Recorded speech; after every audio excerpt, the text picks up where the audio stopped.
Good evening, I'm Jonathan Swingler. A child is in hospital after reportedly falling from the window of a house in Middlesbrough.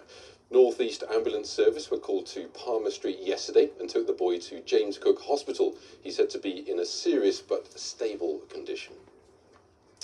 Businesses in Gromont say the closure of a historic railway bridge for urgent repairs is having a huge impact on trade. The North Yorkshire Railway is still running a limited timetable, but can't stop at the village until the safety work is completed. Stuart Wincup reports. Picturesque and usually popular. On Good Friday, the village of Gromont should be packed with visitors. But the closure of Bridge 42 means the North Yorkshire Moors Railway is no longer able to run trains through here, and it's having a big impact on local businesses. So on Good Friday, the place would be absolutely full by now. Every train that comes in, even if 10% of those people get off the train, you're looking at 40, 50 people that come in the pub either for lunch or just to sit and have a coffee or a drink. So that's what would normally happen. As you can see, there's nobody here. A fundraising appeal to repair the historic bridge has already raised more than £200,000, and businesses here are keen for that work to start. It's disappointing when it's this quiet, because today is a non-running day compared to a running day when we would have people and trains, and our sales are down by 40% when we have a non-running day. So we just have to bite the bullet and do our best to keep going. The North Yorkshire Moors Railway is still running a reduced timetable along the line. In a statement, it said plans to repair the 180-year-old bridge are complex, but things are now proceeding at pace. And over the next couple of weeks, scaffolding, damming and propping work will be carried out. The initial repairs should be completed in weeks, and it's hoped the usual service to Whitby will start running again in May.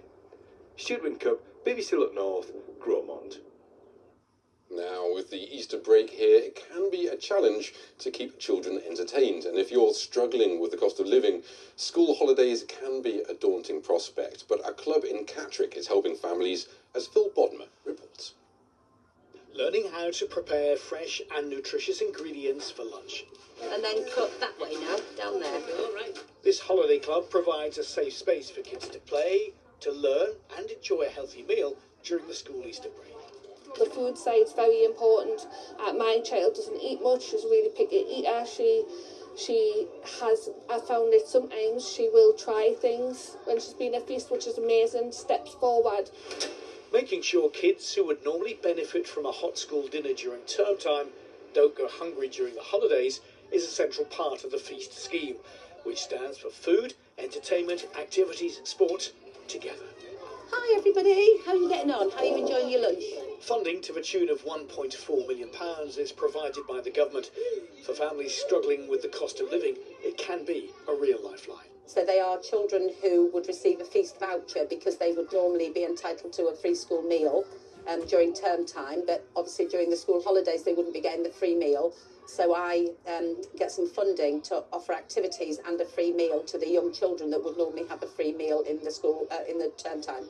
Parents of those not in receipt of feast vouchers can pay for their children to attend. A lot of families here have a military connection. Knowledge their children are being fed well and engaged in social activities offers peace of mind.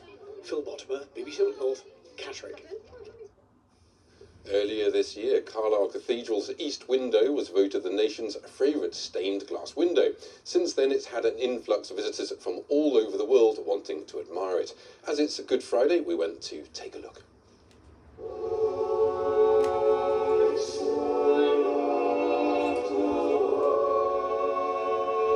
It's an amazing window. For me personally, it's the backdrop of where I was married 34 years ago, so I've got personal links to it, but it's the way that it blends sweeping stone with early English glass and then beautiful and vibrant Victoriana.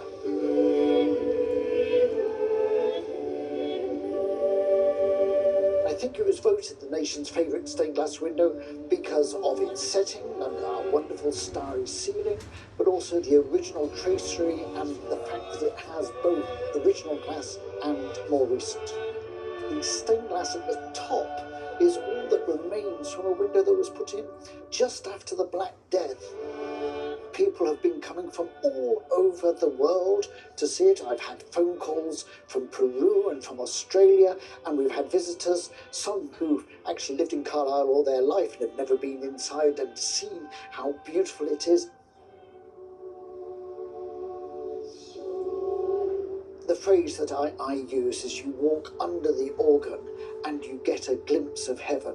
You have both the starry ceiling and then as you look across at the altar, this amazingly huge window. You know, it's about 56 feet high, and just dazzling sunshine sort of coming through it early in the morning when I come in to say my prayers. Just looks stunning, doesn't it? Now, football, and there was disappointment for Middlesbrough at home to Millwall in the race for automatic promotion from the Championship. There were reports of disorder around Middlesbrough train station after the match. Well, on the pitch, Borough dominated the first half and were 1-0 up at half-time, thanks to a header by Dale Fry. But in the second half, former Borough player Josh Coburn equalised for the visitors before scoring another in the 86th minute, pushing Middlesbrough down to third in the table. Now in League 2, Harrogate beat Grimsby Town 3-1 at Blundell Park, and in the National League, no goals for either side when Carlisle hosted Gateshead. York City beat Boston 1-0 away, and another goalless draw today for Hartlepool at Scunthorpe.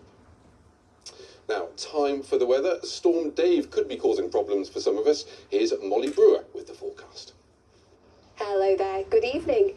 It's been a rather blustery start to the bank holiday. Tomorrow we are going to have a dry start initially for most, turning more unsettled throughout the day.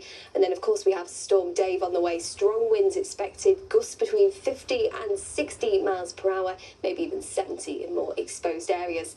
This is how it's looking this evening though, so actually the winds will lighten overnight. We'll have some showers, some of those wintry over the highest ground towards the Cumbrian Fells. A chillier night than last night due to those clear skies. Temperatures between 1 to 3 degrees Celsius. So tomorrow we'll have some brightness towards the east, initially towards Newcastle, and then we'll have some rain arriving and a fair bit of cloud too. Some brighter breaks, but then we will notice those winds from the afternoon. Gales, potential for severe gales, highs of around 14 degrees Celsius. That's all from us for now. Thanks for joining us. You can also stay up to date with the BBC website.